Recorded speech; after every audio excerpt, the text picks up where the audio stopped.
satu orang. Satu orang semua. Iya.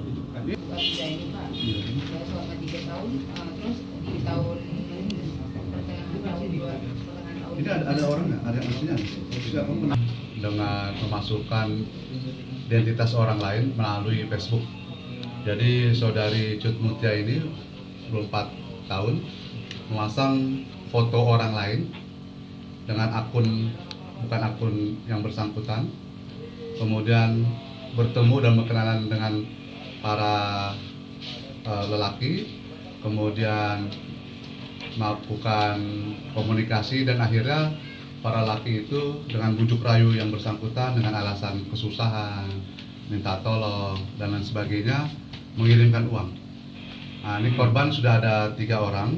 Kemudian ini adalah akun-akun orang yang digunakan untuk mempermudah cara-cara penipuan dilakukan oleh tersangka.